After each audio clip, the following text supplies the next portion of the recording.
ilaa bartamihii Sebtembar oo tixanahan Kuuriyada Koonfureed ee Squid Game ay baahisay Netflix dad ka badan 132 milyan oo qof oo ku kala nool daafaha caalamka ayaa daawaday musalsalkan sida ay warisay Bloomberg. Ma jiro tixano kale oo ay leedahay Netflix oo sidan oo kale si dhaqso ah ku noqday mid caan ah. Tixanahan ayaa ku saabsan duni ay ciyaaraha carruurtu isku bedelayaan kuwa dilaa ah. dad la rafaadsan deymaha lagu leeyahay ayaa u ciyaaraya si ay ugu guuleystaan lacag badan, laakiin ciyaarahan qofka guuldareysta waa uu dhimanaya. Squid Game comes out. Squid Game wuu soo baxay, dadka qaarkiis way ogaadeen, dadka qaarkiina waa ay qorsheynayaan. Waxa bilaabatay in gamekaasi uu noqdo mid ay ka hadlaan madadaaliyaasha qaybta bandhigyada qosolka ee habeenkii. dhawaana waxaa ka hadli doona qof walba ama shaqada jooga iyo Zoom ku hadlaya.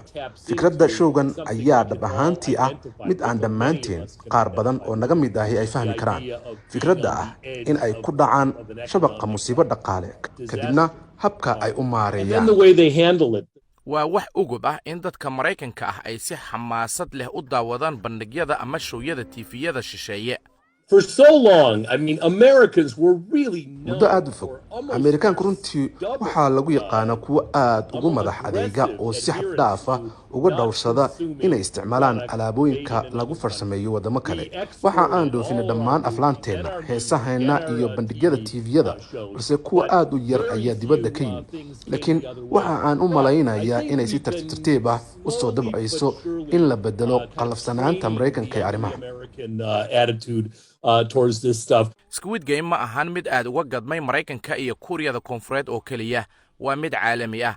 Tusaale ahaan mid ka mid ah kafeteriyooyinka Beijing waxa ay u qabataa tababaro dadka diyaarka u ah inay sameeyaan buskudka sokorta ka samaysan.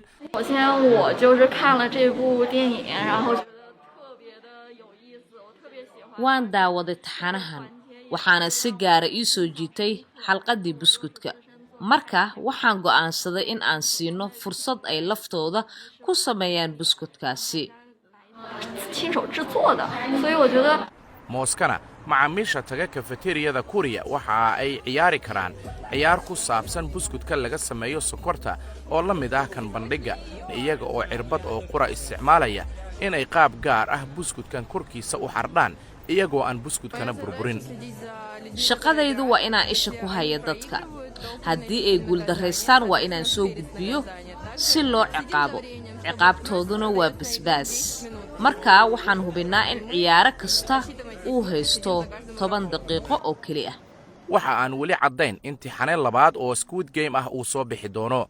curiyaasha bandhiga iyo weliba wakiilada Netflix midkoodna wax war ah kama soo saarin arrintan, laakiin maadaama macaashka Netflix ee tixanahan uu gaaray 900 oo milyan oo dollar, waxay u muuqanaysaa ugu yaraan dhaqaale ahaan mid macno samaynaysa.